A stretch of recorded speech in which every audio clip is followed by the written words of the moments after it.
So now we move on to section 3.4. But before we talk about relative standing in terms of statistics that we want to use, let's talk about some heuristics that we can use that use statistics we've already covered to think about relative location in a distribution.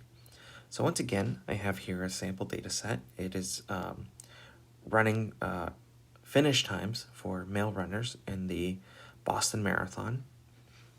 And we are going to talk about the empirical rule, which is one of the most popular heuristics in statistics. The important thing is that we need to have a data set that follows an approximately normal distribution, which means the overall shape of the distribution should be relatively bell curve shaped. So this is the characteristic bell curve shape. This is a little bit off, so it's going to be not as accurate for this data set, but for the most part, we can approximate. And the idea behind the empirical rule is it tells us how much of our data, approximately how much of our data, is within a multiple of a standard deviation of the mean. So for the sake of illustration, let's say the mean is 4 hours, right?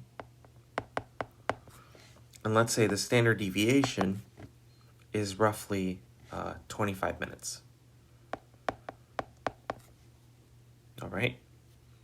Then, and we should really convert to minutes or something, because it'll be easier to think about our data values in terms of just minutes or just hours.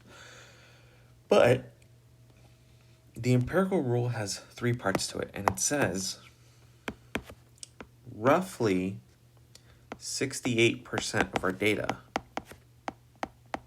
So if we're thinking about relative frequency, about 0.68 of the data are within 1 standard deviation of the mean. And what that means is that if we go out to 1 standard deviation in both directions, all right? So, in other words, between x bar minus s and x bar plus s, this interval of values, then this contains roughly 68% of our data values. So all these data values, they're between those 2 values. Okay, so in this case, roughly between 3 hours and 35 minutes and 4 hours and 25 minutes.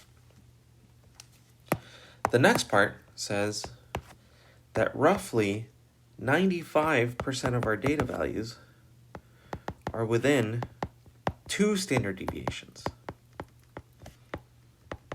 of the mean. So now, rather than plus or minus s, we're looking at going out further.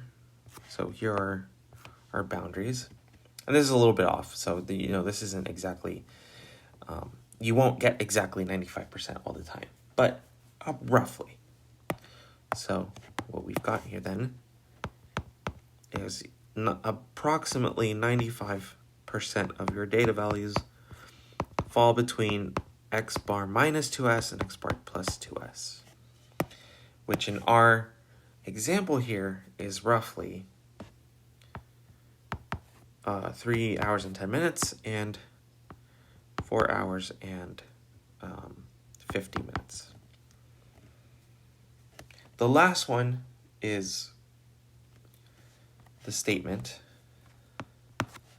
that roughly 99.7% of our data, pretty much all of the data values, fall within 3 standard deviations of the mean. So in our example, let me go back. Now we're looking at somewhere in this range, okay? And